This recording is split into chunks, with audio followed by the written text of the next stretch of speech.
Hello मित्रों, नमस्कार। मैं रवि आपका फिर से स्वागत करता हूं हम अपने YouTube चैनल इंडियन गुरु 299 में। आज हम यहां जानेंगे भारत के प्रमुख बंदरगाह। इससे हमारे एग्जाम में, वनडे एग्जाम में बहुत ज्यादा क्वेश्चन पूछ लिया जाता है। और भारत में कुछ ही महत्वपूर्ण बंदरगाह है, यानी 13 बड़े बंदरगाह हैं। इन्हीं को हमको देखना है। और करीब करीब भारत में 200 छोटे बंदरगाह हैं। 200 छोटे बंदरगाह हैं, यानी आंतरिक जो जलमार्ग है वहां पर ये जो छोटे छोटे बंदरगाह हैं उसको नहीं पूछा जाता है। और पूछा कौन सा जाता है जी?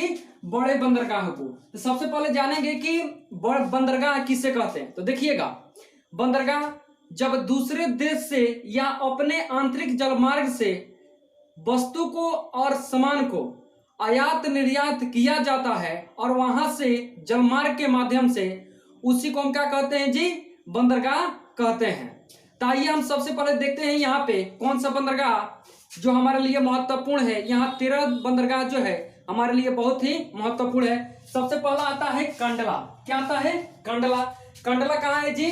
गुजरात में है। कहाँ है? गुजरात में है। और इसका नया नाम क्या है जी? दीनदयाल उपाध्याय बंदरगाह। कहाँ है? दीनदयाल उपाध्याय बंदरगाह है। उसके बाद से देखो, इसके भारत का सबसे सामानों का आपूर्ति इसी से होता है। यानी दूसरे देशों से जो माल मंगाया जाता है, वस्तु मंगाया जाता है, सबसे अधिक कंडला बंदरगाह पर ही आता है। उसके बाद से आता है दहेज बंदरगाह।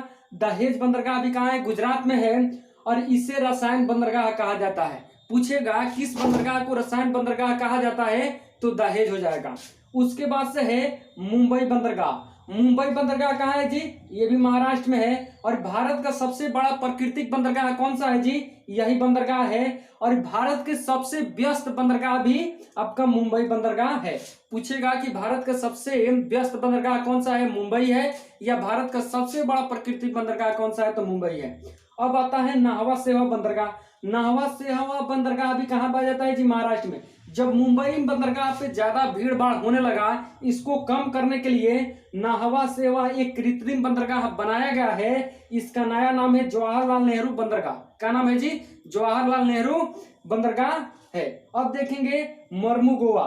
मर्मू गोवा कहाँ है जी? गोवा में है। कहाँ है? गोवा में है। इससे ईरान को लौह अयस्क का किया जाता है जी? निर्यात किया जाता है। कहां से? मर्मू गोवा से।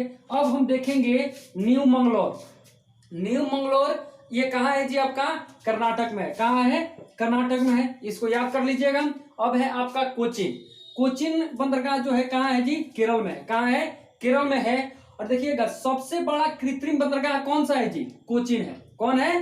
कोचिन है। और सबसे बड़ा पोत यानी शिपयार्ड है। और शिपयार्ड किसको कहते हैं? जिस बंदरगाह के पास शिपयार्ड होता है वहां बड़े बड़े जहाज को लाकर लगाया जाता है, वहां रिपेयरिंग किया जाता है और नया जहाज भी बनाया जाता है। उसी को हम क्या कहते हैं जी? शिपयार्ड कहते हैं। और यहाँ से मछली और समुद्री खाद्य पदार्थ दूसरे देशों को क्या किया जाता है जी? निर्यात किया जाता है। अब हम देखेंगे यहाँ तूतीकोरिन। तूतीकोरिन कहाँ है जी? आपका तमिलनाडु में है। कहाँ है? तमिलनाडु में है। एन्नौर। एन्नौर बंदरगाह कहाँ है जी? ये भी तमिलनाडु में है। और भारत का सबसे पहला कंप्यूटरीकृत बंदरगाह है। यहाँ की जितने भी कारोबार होती है सब कंप्यूटर के माध्यम से किया जाता है सबसे पहले। यानी भारत का सबसे पहला कंप्यूटरीकृत बंदरगाह कौन सा है जी? आपका एन्नौर है। अब देखेंगे चेन्नई। चेन्नई यानी तमिलनाडु की राजधानी कहाँ है जी? चेन्नई। तो चेन्नई बंदरगाह कहाँ है जी? ये भी तमिलनाडु में है आपका। अब देखेंगे विशाखापट्टनम। क्या? विशाखापट्टनम। विशाखापट्टनम कहाँ है जी? आपका आंध्र प्रदेश में है। यानी विशाखापट्टनम बंदरगाह कहाँ है जी? आपका आंध्र प्रदेश में है। और भारत का सबसे गहरा बंदरगाह कौन सा है जी? आपका विशाखापट्टनम है। उसके बाद से आता है हल्दिया। कहाँ आता है जी? हल्दिया और कलकत्ता, ये दोनों कहाँ है जी? हुगली नदी पर है। ये पश्चिम बंगाल में है। कहाँ है?